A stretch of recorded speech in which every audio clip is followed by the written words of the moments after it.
Hello, and welcome to Civility and Solutions, a podcast brought to you by your Court Services section of the Supreme Court of Ohio. I am your host, longtime justice enthusiast, Kate Munger. This is a podcast about inspirational ideas from courts from across our 88 beautiful Ohio counties. The idea of a podcast was conceived as a way to be able to present content that was developed for the 2020 Dispute Resolution Symposium. That conference was unfortunately called off due to that plan-crushing pandemic called COVID-19. We are using this podcast format so we don't lose that valuable content. Today's topic relates to what's known as the New Singapore Convention. It's the United Nations Convention on International Settlement Agreements resulting from mediation. By the end of the podcast, you will be able to understand the context of the Singapore Convention and recognize the possible implications of the convention in your domestic mediation practice. The views expressed by guests to this podcast don't necessarily express the views of the Supreme Court.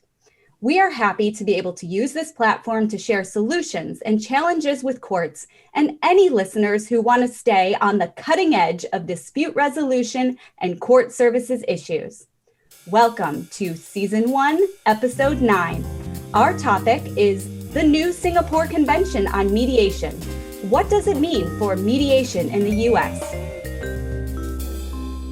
Joining me today, a marine biologist turned renowned legal scholar, is Professor Ellen Deason.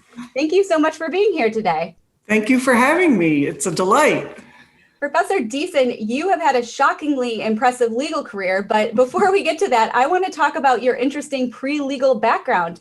You received a Master's of Science from Oregon State University of Oceanography. What kind of sea life did you study as a marine biologist? Well, that seems a long time ago now, but I actually studied microscopic animals called zooplankton, which means animals that float around in lakes and oceans, and how they eat microscopic, even tinier microscopic plants called phytoplankton, which you could think of as a really small algae. And I enjoyed working out as a graduate student in Oregon. I did some work in Alaska, and then I worked for a number of years at the University of Rhode Island and studied the relationships between these different levels of animals and plants in Narragansett Bay. And I read one of those levels was jellyfish? Yeah, they're a jelly animal. They're not jellyfish. They're called ctenophores, and they eat the microscopic zooplankton, which then eat the plants. And so the relationships are very interesting. So I got to spend a lot of time on the water, sampling, and then a lot of time at the microscope counting. The grant I was working on got cut, and I ended up doing some work in coastal zone management, and that led me to law school. So it was a transition I had never anticipated, but one that has shaped my life ever since. From ctenophores, did I say that right? So swimming. Yes, you did. You did. Yeah. I actually have a marine biology and law joke. Why don't sharks eat lawyers? Professional courtesy. That's very good. Thanks. Appreciate that. You received your Juris Doctorate from the University of Michigan College of Law, where you were editor-in-chief of the Law Review. And our listeners will be interested to learn this. You were a law clerk for the Honorable Harry A. Blackmun of the U.S. Supreme Court. And for those listeners who don't know, Blackmun was an associate justice appointed by President Richard Nixon, and he is best known as the author of the court's opinion in Roe v. Wade. So tell us, what was it like clerking for him? Oh, it was a wonderful experience. He was just someone to admire. He took such great care in making the decisions and in writing the opinions. It was hard work. You couldn't do it for much more than a year. But he was working just as hard as we were, from 7 a.m. until late at night. And it just was such a thrill to be part of the process of trying to make the law be as good as it can be, and to make a little contribution there. Now, do you remember working on any big cases? What was a case that you worked on that you thought was interesting? I worked on one that was particularly interesting, about discovery in international cases. And we wrote a concurring opinion. So that was a particularly satisfying case. That wasn't perhaps the most high profile of the cases. There were so many, but it was also fun to be in the building with the law clerks for all the other justices, because you're in a situation where you have 9 law clerks who are completely immersed in an opinion. And so the conversations about the opinions were really valuable and stimulating. I'll bet. Even when we disagreed. Yeah, of course. So then you served as a legal assistant to arbitrator Howard M. Holtzman at the Iran-U.S. Claims Tribunal. So that tribunal has to decide claims between United States and Iranian nationals and debts, contracts, everything that they're doing. What did you learn from that job? Well, that was very interesting, and it was located in The Hague in the Netherlands. And so to live there for a year and work with lawyers from all around the world was fascinating. The cases I worked on were all cases by American citizens, and that could be corporations, or people who had left Iran against the Iranian government. And all these claims came out of the Iranian Revolution. And actually, the tribunal is still going on. But I learned a lot about arbitration. That was an early application of international arbitration rules were created by UNCITRAL. And I learned a lot about what it was like to work with lawyers with a different legal perspective, because the Iranian lawyers just started from a whole different set of assumptions than we had. And if you accepted their assumptions, their arguments made sense. But if your starting place was different, it was very, you would not buy their results, let's put it that way. So it was quite interesting. And then a lot of the other lawyers were from other countries, so New Zealand and France and Denmark and Scandinavia, as well as the US. What a fascinating job. If I had known that was a job, I might have looked into that after law school. That sounds amazing. It was a fascinating job, and we came home the long way around the world and took some vacation. Oh, of course. You are a prolific researcher and writer, and your article on appropriate roles for judges in settlement was selected by the Association of American Law Schools section of dispute resolution as the best ADR article published in 2017. So yay for you.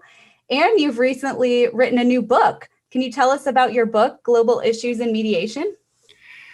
The book was written with 2 co-authors, Jackie Nolan Haley at Fordham University and Mariano Crespo Hernandez Gonstead at St. Thomas in Minneapolis.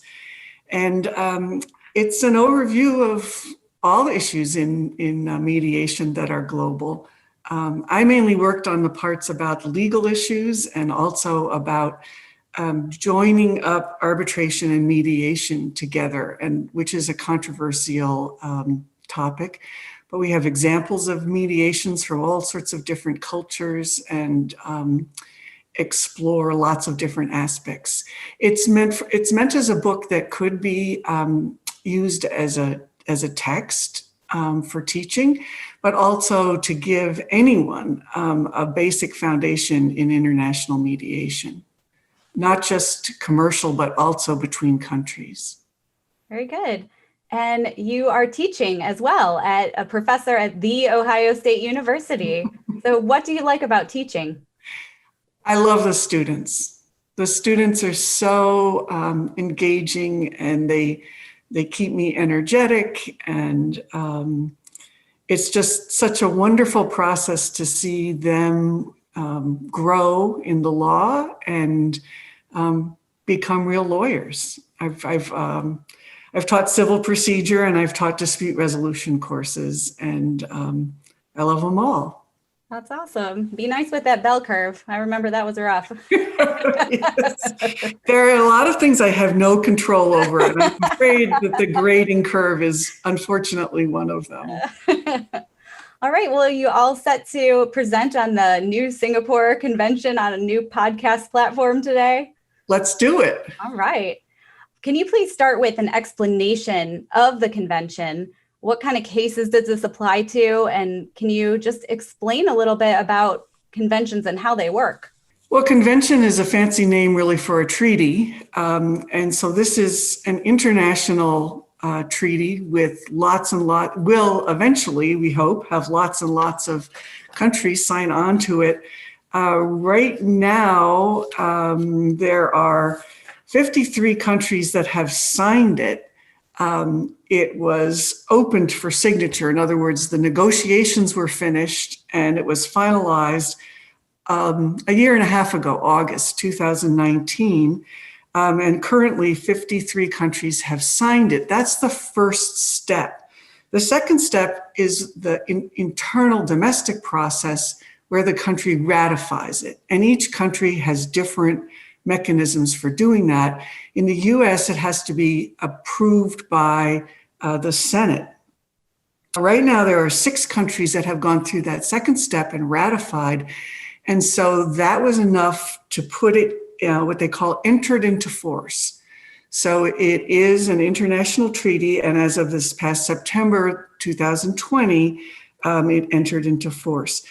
It was negotiated at the UN and in Europe by an organization called UNCITRAL, which is a fancy way of, well, it's the abbreviation for United Nations Commission on International Trade Law.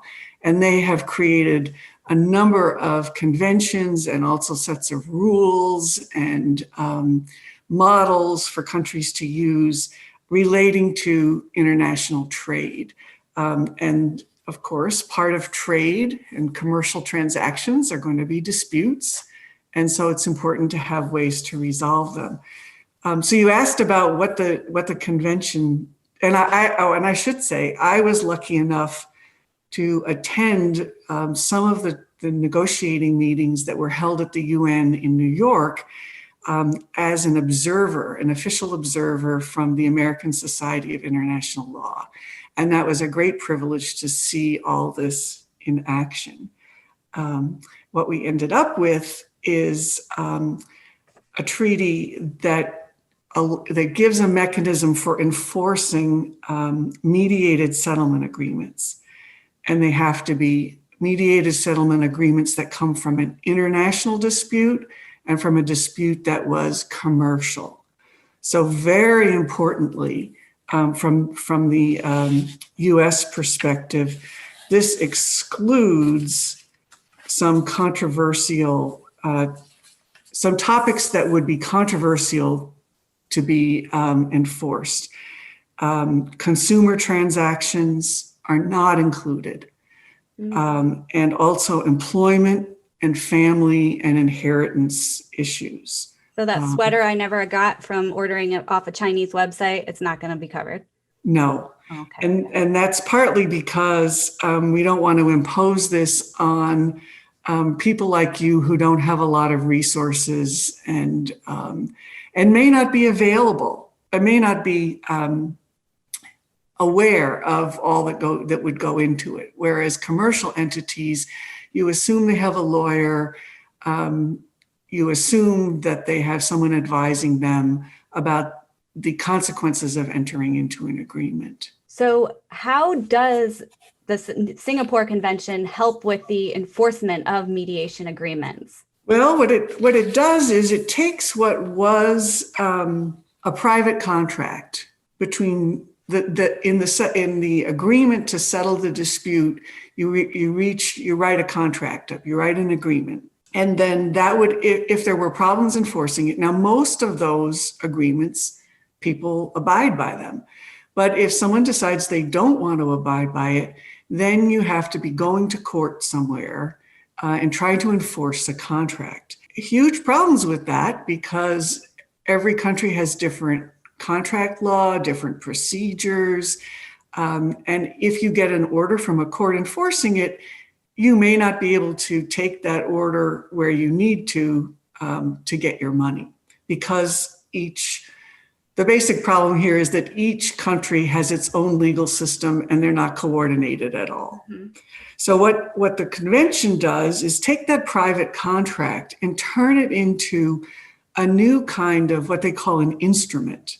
It's sort of a super contract, and it gets privileged treatment for enforcement under this new international legal framework that's set up in the convention.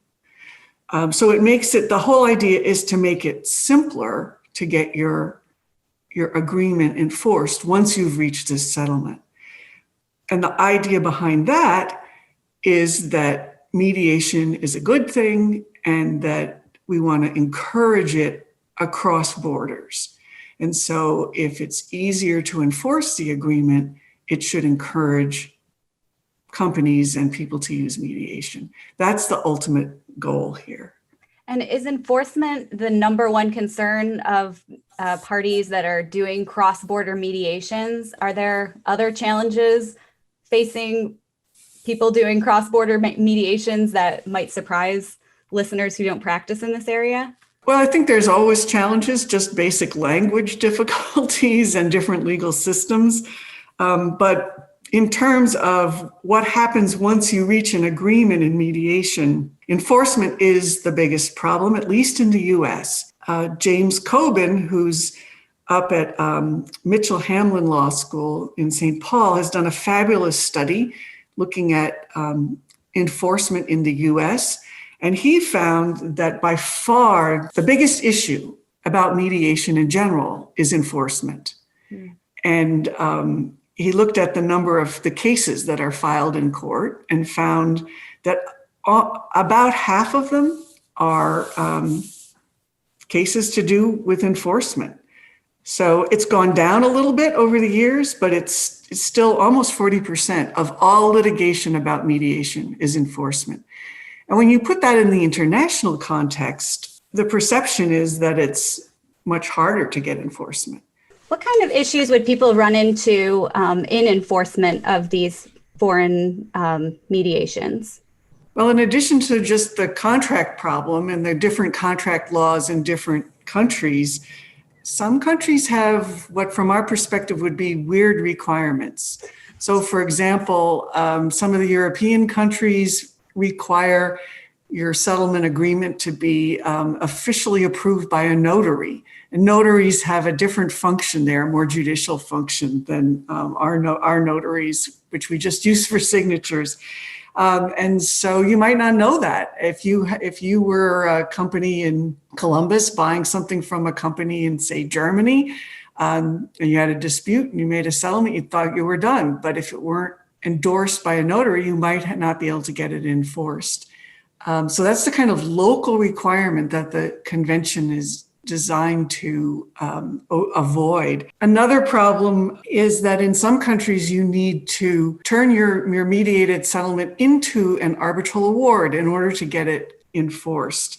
That means hiring an arbitrator and getting the arbitrator to issue an award. So that's expensive and that's time, and that seems completely unnecessary when you have reached an agreement.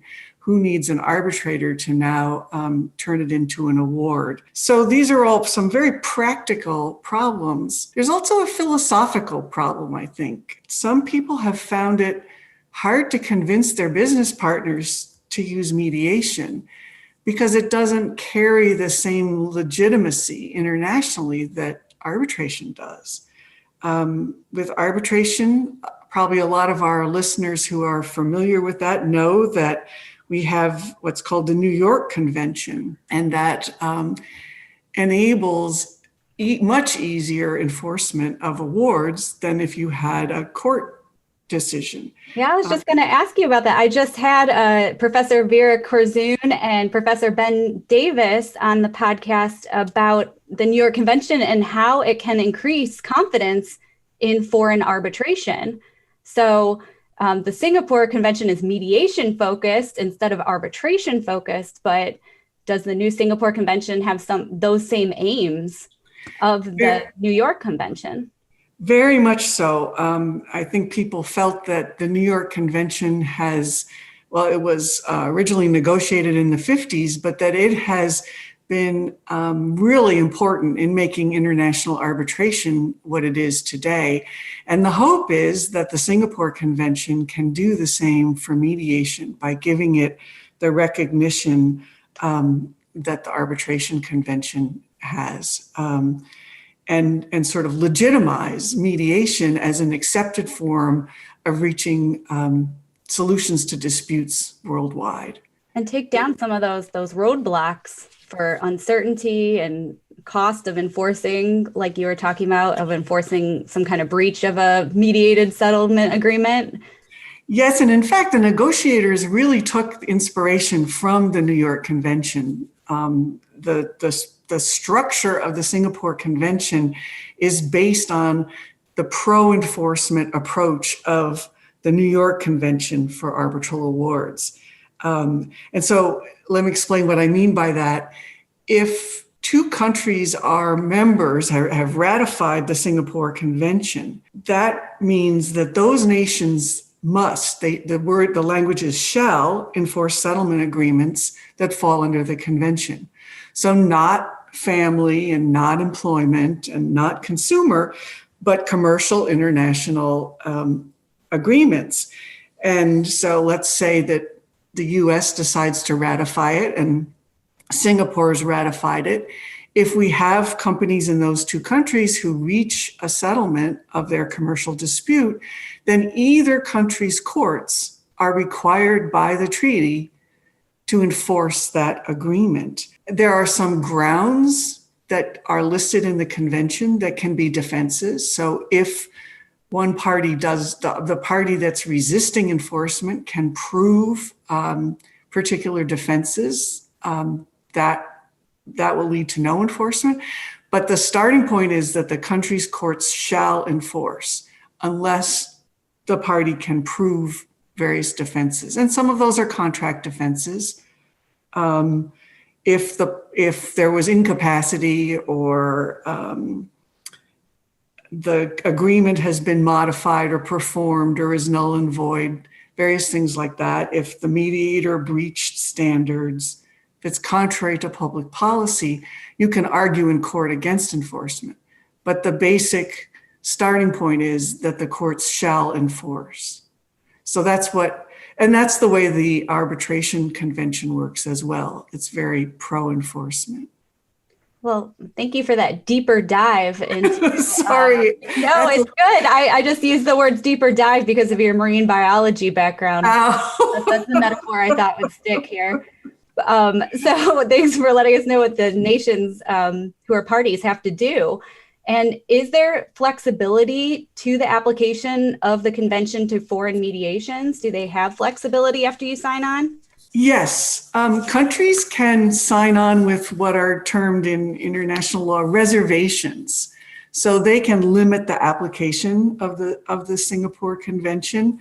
One reservation might be that they're not going to use it for any kind of disagreement with the government, so that the convention wouldn't apply then. And then the other flexibility involves opting in and opting out of the convention. The way it's structured now, unless your country makes a reservation, you are bound by the convention unless you affirmatively opt out. And that structure is designed to make the convention be as far-reaching as possible. In other words, you have to take action to avoid the convention if your countries have ratified it. But it's possible for a country to decide they want to make it the reverse. that they will only apply it if parties opt in to the coverage. So there's flexibility on the part of the country with how they structure it, and there's flexibility with the parties. If they do not want this enforcement scheme, they do not have to accept it. But you asked earlier about your sweater ordered from China. Yeah. This kind of complexity is part of the reason why we wouldn't impose this on your consumer transaction, because of the complexities of needing to opt in or opt out of the convention.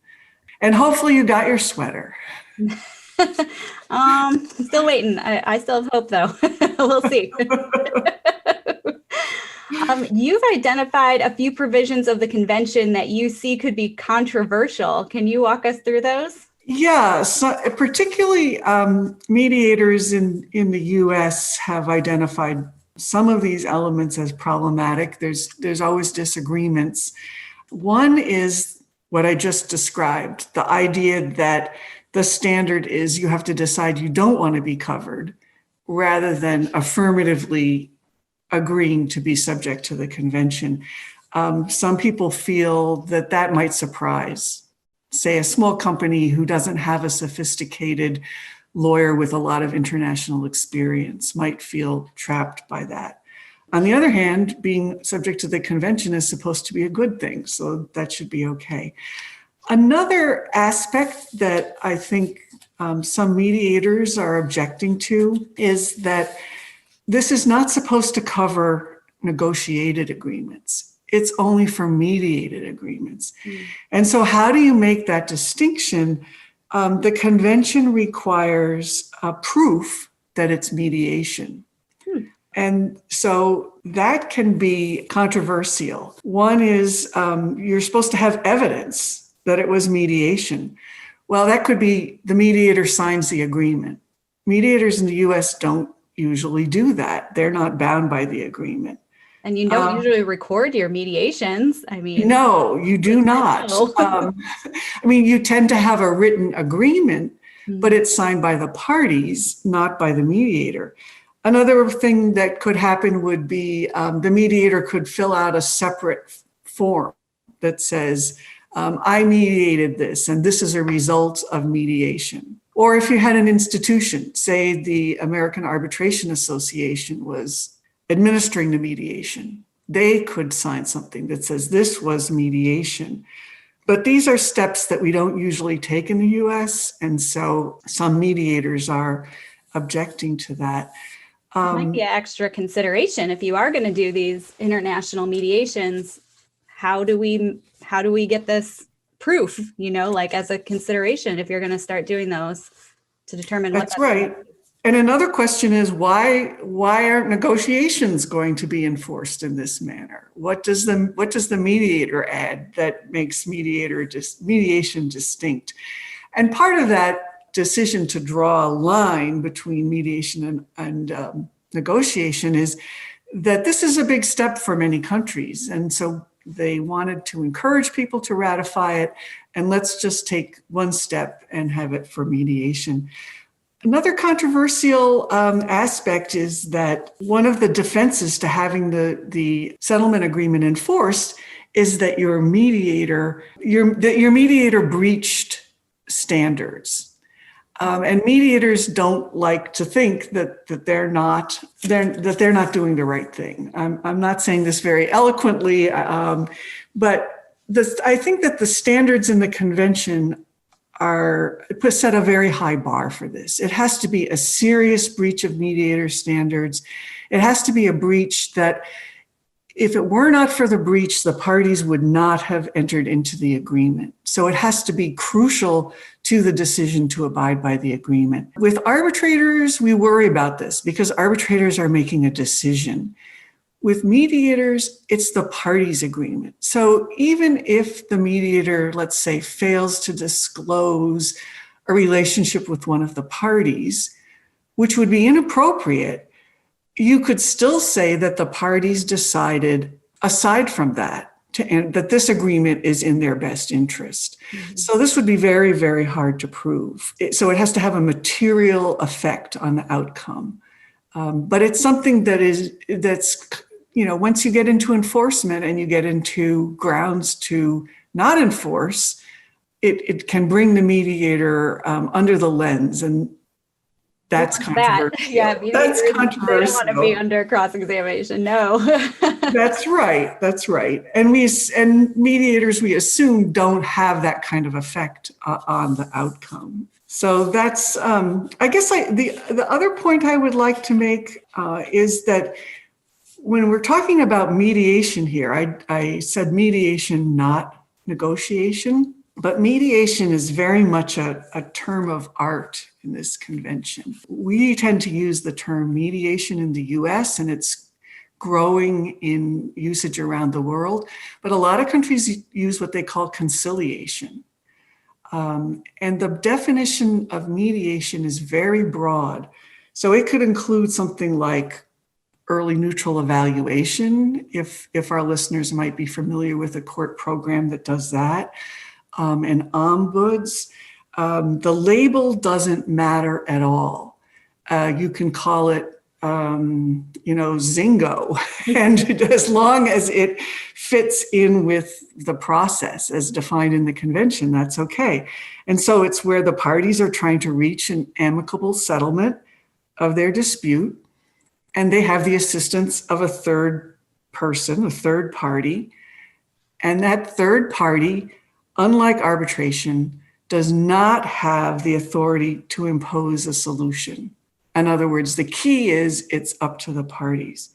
So the label doesn't matter. It doesn't have to be a court program. It doesn't matter if it's private. It doesn't matter if it's voluntary or if the court sends someone to mediation. None of that matters. It's just amicable solution, third person helping you, third party helping you, and the third party can't make the decision.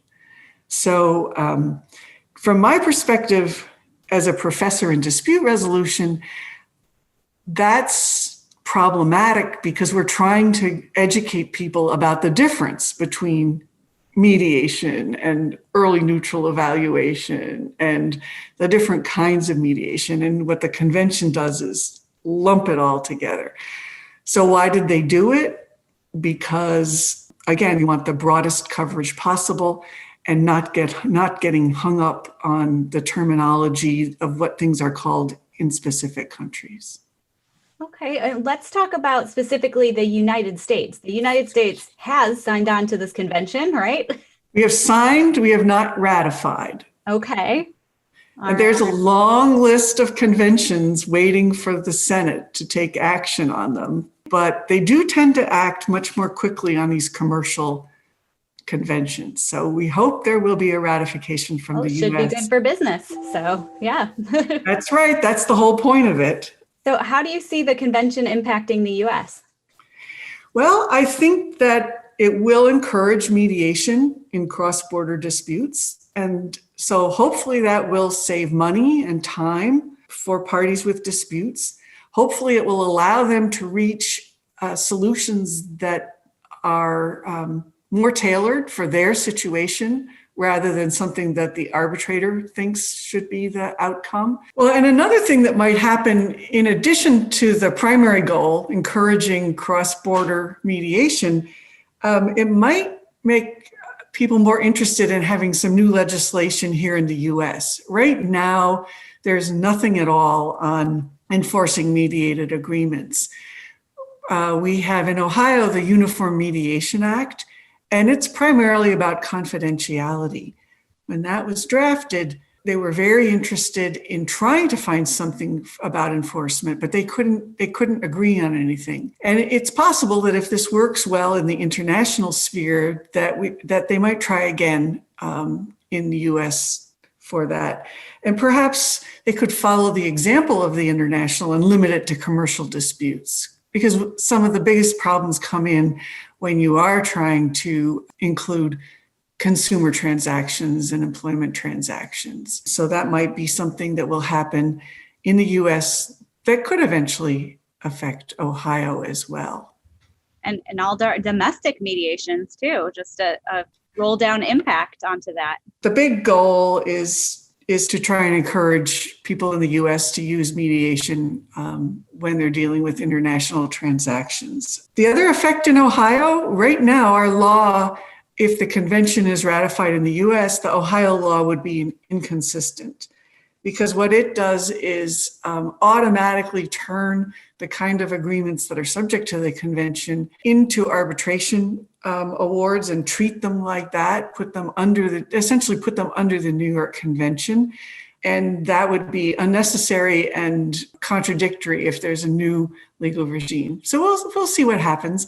But I think the main effect in Ohio and elsewhere will be that companies, when they're planning their transactions, have another tool in their toolkit, in their toolbox to use mediation, as people have come to see arbitration as often being really expensive and time-consuming and much more like litigation. That's so interesting. So it might just open a lot of doors to these international companies wanting to do mediation instead of litigation, instead of arbitration. One more thing to try, one more way of settling our disputes. And if they try it and it works, maybe they'll like it. Who knows? That's right.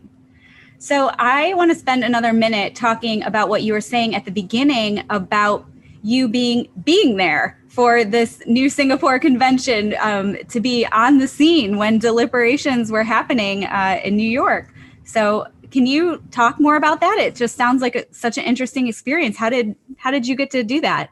Well, they were looking for observers from the American Society of International Law, and I applied and said that I would write about this topic, and I was lucky enough to be selected for 2 different negotiations. The room that you usually see on the news is the room for the General Assembly that's like a giant semicircle, half a circle.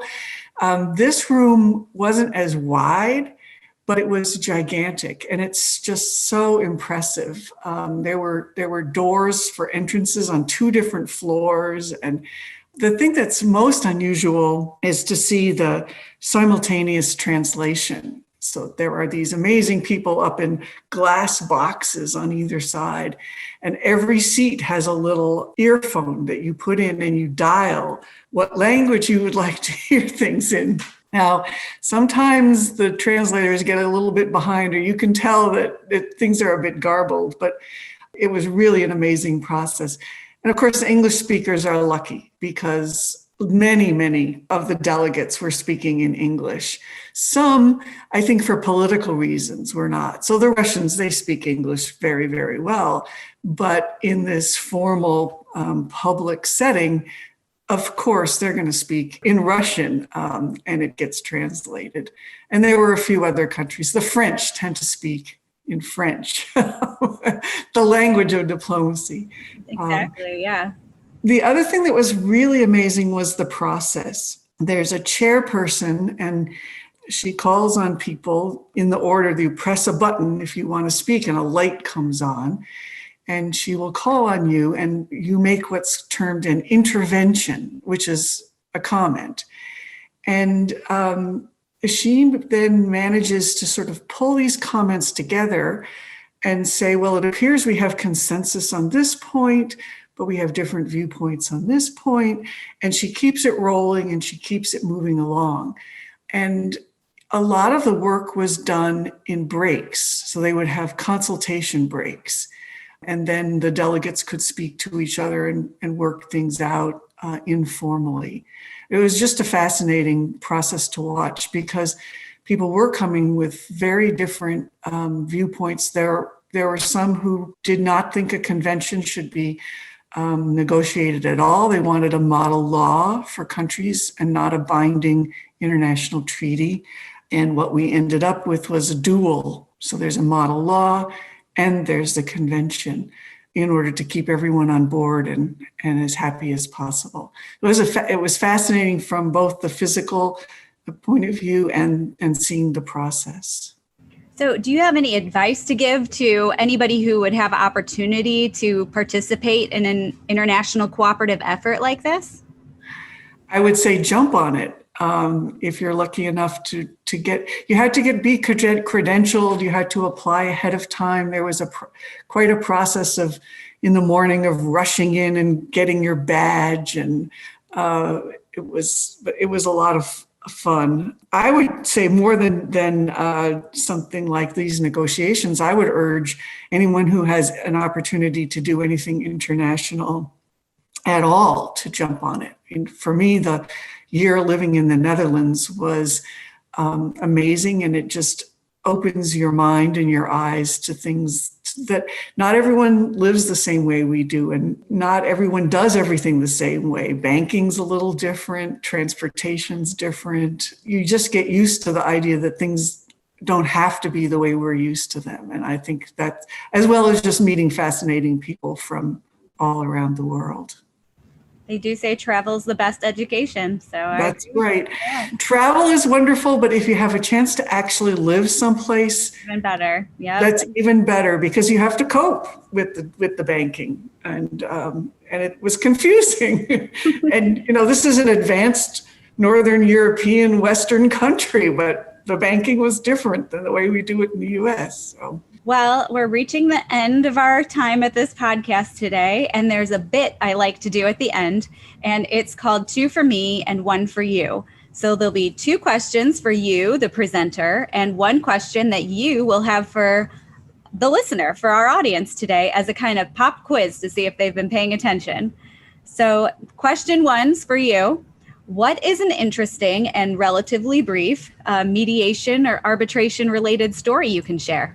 Well, I guess I could go back to the Iran-United States Claims Tribunal and share a story of sitting in on the deliberations. The arbitrators, there's 3 arbitrators around a table, and their legal assistants got to sit there with them. We had a German arbitrator as the 3rd member of the panel. So 1 U.S. arbitrator, 1 Iranian arbitrator, and 1 German. And it was fascinating to watch and see him really be the decider, because usually the Iranian took the Iranian side and the American took the American side. Not always, but almost always. All right, question 2 then. Who is an amazing person you know related to the field of mediation, and why do you appreciate them? Oh, there's so many to choose from. I think I'm going to say my students, because I think it's not a specific person, but they're the future of mediation and of dispute resolution in general. And they're so interested in it, and they come at it with an open mind and an enthusiasm.